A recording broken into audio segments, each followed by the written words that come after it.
twafunye report omusawo Rajab Kiguli akyajinga abasawo abalwadde. Akulira ebyobulamu mu disitulikiti y'e Wakiso Emmanuel Mukisa ng'ali wamu ne poliisi y'e Wakiso bakutte omusawo abadde ajjako abalwadde ssente nga bazze okubakuula amannyo. Yatuuseeyo ng'atutte omwana we Motesi wa myaka 6 okumukuula erinnyo, naye we yatuuseeyo n'asanga nga omusawo akola mu kitongole kino abalwadde bonna bakuula amannyo abajjako 5,000. Kino kiddidde Mark Nwagaba okutwala omwana we okumukuula erinnyo mu ddwaliro lya gavumenti erya Wakiso Health Center 4, wabula omusawo akola kukuula amannyo Rajab Kiguli kwe kumusaba ssente 5,000 kyokka n'ategeeza nga bw'atazirina, olwo omusawo n'agaana okumukuula erinnyo. We twatuuseeyo abasawo ne batugamba nti okukuula omwana erinnyo baagala 5,500, ate nga ku ddwaliro kuliko ebiwandiiko ebiwandiikiddwa nti obujjanjabi bwonna bwa bwereere.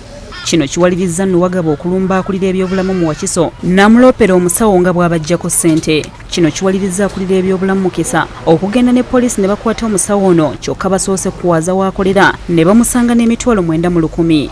Ssente ozirabye ze tuzudde mu ward, tewali azikuddeko, tuzisanze mu ofiisi ng'akola emirimu, tuzijje mu kiveera. Ozirabye emitwalo 9,100. Basaba ssente, olikayo tolina ssente nawe ozze mu gavumenti ekuyambe ate bakusaba ssente. Tewali abantu bangi abeewansi abateesobola era bwedda batuuka awo nga tebazirina ne baddayo nga tebafunye bujjanjabi. Kiguli akwatiddwa ategeeza nga mu ddwaliro bwe mutali ddagala lisannyalaza nga y'ensonga lwaki yasabye ssente basobole okugula eddagala. Embeera eriwo ey'okugamba nti tukyajinga abalwadde, kale nti tetulina ddagala mu sitowale lisannyalaza manyi. Nze abalwadde bwe bajja ne bagamba nti bannaabe eddagala teririiwo mu sitowa, eddagala lyaweddewo, abalwadde ne bakukaabirira ne bagamba nti amusawo ffe katwekolemu omulimu, ffe tuleeteyo akasente fe ofune eddagala fe otujjanjabi. Nze era nange kyenkola. Ono atwaliddwa ku poliisi y'e Wakiso ng'okunoonyereza bwe kugenda mu maaso.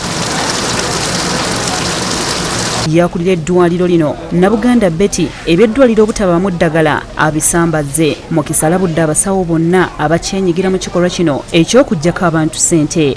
William Mutyaba yakusakidde eggulire lino ku Lwabukedde TV.